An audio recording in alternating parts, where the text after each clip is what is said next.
global happenings today. We communicate, we analyze global news. Stay tuned. Hello, beautiful people. Welcome to Global Happenings Today. Happy Independence Day. I'm here with my colleague, and we're looking at the fate of Peter Obi, the fate of the Nigerian youth, and the fact that a lot of Nigerians have been criticizing Peter Obi. He's a phenomenon right now. He's trending, and the structures on ground for APC PDP is threatening enough to make social media handlers to wonder, is Peter Obi just a social media phenomenon, or should we get worried and do the needful? Of course, there have been donations about 100, or rather they're looking forward to $100 billion donation for his campaign ahead of time. But the question is social media enough for him? Should Nigerian youth be worried? And a lot of things have been said about this. We're going to look at it in deeper perspective, and we're going to dialogue. We'll meet in our conversation after the video, and let's just standpoint on this. I'm here with my colleague. With what is happening right now with Peter Obi on ground, with his belief system that he has over 100 million Nigerians who are his structure. He believes in human structures and not buildings, per se, and he believes that those 100 million Nigerians is what he needs to make it happen. What's your take on this, please? All right. Now, one of the reasons why structures are needed, especially in virtually all the states in Nigeria, is for those who are not online people, to know that truly this particular thing exists. This particular personality or political ideology exists. And this ideology is good enough for us as a people. And then they will have proper awareness as they go closer, or let me say, as the campaigners in that particular state start campaigning about him and talking about that particular political ideology that he holds. Now, yesterday we saw what the Acclaimed, former media person to President Muhammadu Buhari, said. He said that in Kano State, which I know so well, that social media impact is a little above par. That Labour Party does not even have a structure, that people do not even know any name like Peter Obi. And I can assure you that that is true. What we are seeing here are men of high orientation and all of that. But guess what? It's not those men that are going to do this work. It is, in all the states, you need to look at the category of people there and make use of them. But this is what Peter Obi does not have. If in Kano State we have 5 million people, Katsina, the same thing, we have so many people, and you don't even have an on-ground structure. Everybody just talking on social media. Celebrities are talking. Celebrities. How many are there in number? In Katsina State, we have so many people there. Some of them are, if you go, the only thing they do is to listen to their Hausa stations on radio station. They just put it in their ear. If they want to make call, they just call. Very few elites there will begin to browse and all of that and begin to check all of this thing up. So you need someone on ground, a Labour Party agent on ground who will, send out the info about Peter Obi, talk about Peter Obi to those within the age range of 18 to 50, and let them understand that this man have a great prospect for us. He loves us even as Hausa people. He loves our religion. He loves being around us and all of that. And he will correct this ill of insecurity that has torn our own state apart. All right. Yeah, all right. But I heard from Grapevine that NNPP are looking towards merging with LP. And LPP is actually Kongwa Source Party, and he's actually vying for presidency. And LP is Obi. And the question now is, who is going to go for the vice position? That has been the problem they're having between the two of them. Okay. You know what? Because if you look at that, that may settle that matter of locational advantage, where the north is owned by NNPP, while the south is owned by Labour Party.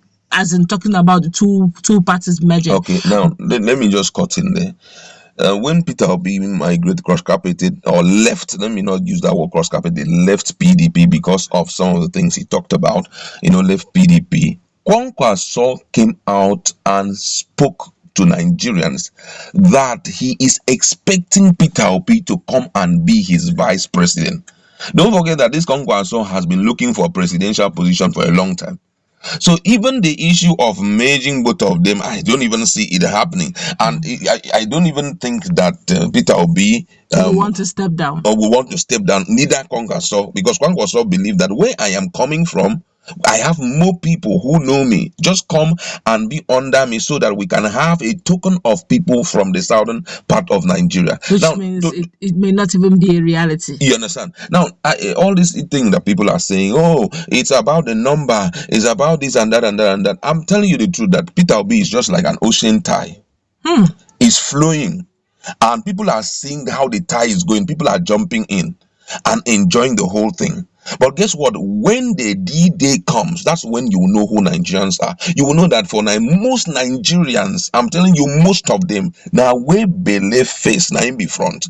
As far as you drop the bocom, as far as you drop the money, they will stand by you. You understand? So I don't want it to happen and someone will begin to say, but why Peter Obi, we did a great job and all of that. Why is it not working out? We saw what happened in Southeast. Southeast have been crying, we need Igbo presidency. Nothing on earth can stop us, to a point, because of how much pressure that was there. The likes of Tinubu did not go down to Southeast. But what happened there? When it was time, close to that time on Saturday, he called all of them, he said they should come over. We were so shocked that it was only a Bonny State who had just 39 delegates that were the only ones that gave their vote to a Bonny State governor who went as, Southeast as a Igbo president, and also to I think Ogbonnaya Onu and all of that. The rest went for Ahmed Lawan. Why? Because that was where money came out. Even the governor was the one that traded the whole thing out. So number one, the reason why people are calling for structure is because we want the name Peter Obi to be consolidated in the hearts of people. And guess what? The ideal thing to do is even not leave South. We are going to garner support and all of that and vote for him. Right now, the structure should start from the North, whereby he needs to have an interpreter who is very eloquent and who is loved by the people. That person must be on ground, they're interpreting everything and making sure that in BBC, Hausa, in this thing, those kind of people are there, speaking to the hearts of these other people. That's the hearts of these people, locals. You understand? So that they can capture their mind. Without that, bros, no matter how the crowd is, when Nigerians are screaming and all of that, it's a big lie. They won't do anything. Yeah, you're right. You're saying some very pertinent point, but I still believe the social media is very powerful. Of course, it's very powerful. I also believe that with the social media, Peter Obi will give a good fight. Not just a good fight, he may likely win. Exactly. Just give me a point, I'll explain. Give me a minute, I'll explain. All right. Now, if you watch the issue of NSAS, I cannot forget when Femi Adesina mocked Nigerians, told Nigerians that what is all this one that Sowore is doing, shouting revolution now and all that, that protests are spontaneous, protests are not planned. And that's exactly what happened in NSAS. It was spontaneous, it was not planned. Yes. But it began on social media and they just called it a social media movement.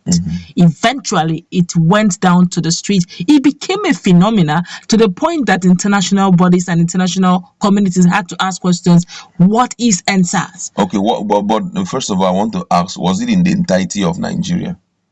It was even in the north. Just that north said they wanted SARS. It was Southerners that insisted that they wanted SARS. Okay, but now what is politics? Politics is a game of numbers. Hold on, I'm coming. Yes. You've made your point. Let me make my please. Okay. Now, if you watch what happened eventually, it became a phenomenon. And this issue of PVC, you agree with me that in the past it was not always so. In fact, some persons had PVC, they don't usually vote. Some persons just PVC. What's the essence of voting? Our voters don't count. Yes. Go check the number of Nigerians out there. They will tell you our votes don't count. They rig it eventually. So let them vote their thing and eat their thing. But that's the difference now. There's an awareness. Influencers are making the awareness known. Falana and the rest are giving political education to Nigerians. You can eat their money because yes, you're heading towards that. I know where you're heading, where you say they will always give bribes, they will give corrupt monies, and they will. You say, but you can't take it. Take it. It's your money. It's your tax. It's taxpayers' money. You paid for it. Eat it. Eat. Don't feel guilty about it. Eat it, but please vote for your conscience. Get the PVC. Right now, there's PVC awareness. A lot of Nigerians and the mammal crowd going for registration tells you that there is an awareness. That you have gotten PVC doesn't mean that Peter Obi have gotten automatic vote. You understand that, but at least it's one step towards that. And when you get that to that level, then there should be awareness, which it has already begun. Don't forget, social media starts from the internet. They will move down to your family. You tell your friend, have you got your PVC? Do you know who to vote for? And by the time you know it, it becomes a phenomenon just the way ENSA has begun, and it's just a matter of time. Indeed, Peter will have about 100 million Nigerians, and these people can truly be his structure. All he needs to do is to expand them. Okay, all right. Let me. When he was mentioning 100 million people, greater number of that 100 million people are away in the northern part of Nigeria. And in the northern part of Nigeria, according to Bashir Ahmed, he said that Peter Obi is not even known. Why? Because there is no Labour Party in at least 6 major states there. According to him, he said that more than 26 states out of the 36 does not even have any structure called Labour Party, the political structure called Labour Party. All right, now let's look at the issue how elections are being won. Where are elections won? Mostly in the northern part of the country. And both of us saw how they do the accounting in the northern part of the country. That their 100 start, immediately you get to 59, 60 is their 100. And also they even repeat their voters, you understand? Because I saw at one time, there was a video that you published. Even in APC convention. Exactly. One of them forgot himself. Exactly. And I used that northern style. And did 100 straight. Even Acclaimed Lawal opened his mouth. In national convention. The same thing. There's a video also that we saw, that all of that happened. Now they're using those gimmicks to get more votes for the person that they know. If you don't have a structure there, where that structure is strictly a Hausa structure, whereby they talk about this, how would such benefit you? You understand? How would such benefit? This noise that we are making, say we are going out to vote, and all of it is in the south. And unfortunately, even Bola Ahmed Tinubu have a stronghold in the south. Tinubu has a very strong hold in the south. And don't even forget that even most of the governors, they do not belong to the Labour Party. They know how to control this thing. Even no matter how we guard this thing, by the time soldier enter, people don't take off. The next thing, they don't carry ballot box. Or let me not say soldier, dog enter. They don't carry ballot box. Before you know, you be hearing your polling unit, you'll be shouting, So the truth of the matter is, structure is inevitable. Build those structure. Just like in a team, we have people who are playing defense. If they say, okay, we are all skillful players, let's run into the field and start scoring goals, and you don't have a structure, there's no way you can work. That's why I like to leave it. All right, let's meet in our comment section. You've heard what my colleague said. Structures are inevitable for Peter Obi. He needs to grow beyond social media and begin to build not just bridges but build structures, formidable physical structures. Don't forget already, APC and PDP have shared their governorship between themselves among the 36 states. Labour Party have no governor, and we all know the power of governors most times in their various states during election. But then again, I want us to also look into the issue of social media. What's your take? I believe that social media have a lot to offer Peter Obi, but my colleague believe that structures are inevitable.